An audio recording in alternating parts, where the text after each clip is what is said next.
दुश्मन हमेशा तीन तरह के होते हैं। पहला वो दुश्मन जिसे आप बहुत ही अच्छे से जानते होते हैं कि ये आपका दुश्मन है।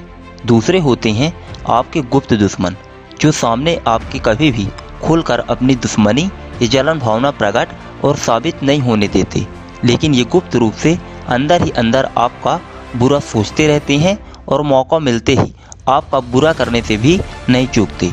और तीसरे होते हैं आपके बारे में दूसरों से चुगली और बुराई करने वाले दुश्मन, जो आपकी छोटी सी छोटी बात पर भी मिर्च मसाला डालकर दूसरे लोगों के सामने गलत तरीके से पेश करते रहते हैं। लेकिन आपको इन सभी दुश्मनों को करारा जवाब देने के लिए मैं जो बताने जा रहा हूँ वही हथियार उपयोग कीजिए, क्योंकि अगर आप इन दुश्मनों से बेवजह लड़ाई करोगे, उनसे बहस करोगे या अनाप शनाप बोलते रहोगे तो आप सच में दूसरे लोगों की नज़र में बुरा तो बनोगे ही, साथ ही आप खुद को डिस्टर्ब भी करते रहेंगे और अपना कीमती समय भी बर्बाद करेंगे। बुद्धिमान लोग कभी भी लड़ाई झगड़े नहीं करते, वो हमेशा दिमाग से मारते हैं अपने दुश्मनों को। तो सबसे पहले तो आप ये जान लीजिए कि कौन आपके खिलाफ है, कौन आपका विरोधी है, और इसके बाद आपके जितने भी सीक्रेट बातें हों, प्लान हों जो आपकी लाइफ से जुड़े हैं, उनको कभी भी ऐसे लोगों के सामने उजागर मत कीजिए, बल्कि आप जो नहीं करना चाहते सिर्फ वही बताएं। इससे दुश्मन आपके राज, आपके प्लान और आपको कभी समझ ही नहीं पाएगा और आपका नुकसान भी नहीं कर पाएगा। दूसरी चीज़, आपके चेहरे में इन दुश्मनों के सामने हमेशा एक मीठी मुस्कान जरूर रखें, क्योंकि जब आपके दुश्मन हमेशा आपको मुस्कुराता हुआ पाएंगे तो उन्हें ऐसा लगेगा कि उनकी बातें, उनकी बुराई और चुगली का आप पर कुछ असर ही नहीं होता।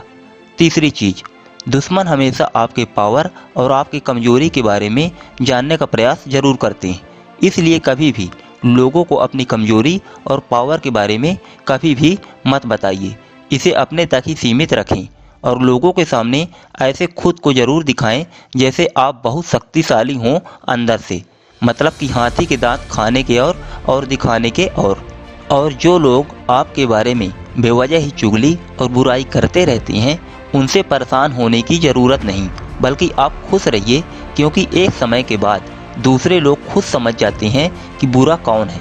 क्योंकि जब आप सामने वाले को कोई जवाब नहीं देंगे, कोई बहस नहीं करेंगे और उन पर कोई ध्यान नहीं देंगे, तो भौंकने वाले कुत्ते सिर्फ भौंकते ही रह जाते हैं और वहीं तक सीमित रह जाते हैं। जो बुद्धिमान लोग होते हैं, मतलब जो खुद की बुद्धि से सोचते और विचारते हैं, वो कभी भी जल्दी किसी की बातों में विश्वास करके किसी भी इंसान को सही या गलत नहीं मानते, जब तक वो अपनी आँखों से और कानों से देख सुन नहीं लेते। ये तो मूर्खों का काम होता है कि कोई बोल दे कि देखो कौवा कान ले गया, कौवा कान ले गया, तो वो मूर्ख अपना कान न देखकर कौवे के पीछे दौड़ने लगते हैं। इसलिए आपको परेशान नहीं होना, बल्कि अपने रास्ते में, अपने काम में, अपनी लाइफ में हमेशा आगे बढ़िए कामयाबी की तरफ। आप खुद देखेंगे कि जो दूसरे लोग हैं बहुत जल्द खुद आपकी तरफ आकर्षित होने लगेंगे, और जो आपकी बुराई और चुगली करते हैं उनसे खुद दूर होने लगेंगे, और दूसरे लोग उन्हीं बुराई करने वाले इंसानों की आपसे बुराई करेंगे और आपको बताएंगे। बस आपको धैर्य के साथ समय का इंतज़ार जरूर करना है। सबका अपना एक टाइम होता है। रात में कुत्ते भौंकते हों तो शेर कभी भी दहाड़ नहीं लगाता, वरना शेर और कुत्तों में क्या फ़र्क रह जाएगा।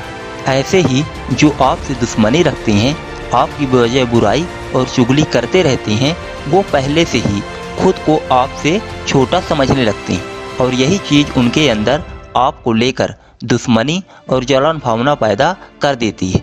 वो आपको जब खुश देखते हैं तब उनके अंदर आग लग जाती है, और आपको सिर्फ यही आग लगाते रहना है ताकि वो जल जल कर राख हो जाएं। तो आज की वीडियो में बस इतना ही। अब मैं अतुल इजाज़त चाहूँगा। वीडियो को पूरा देखने के लिए आपका बहुत बहुत धन्यवाद।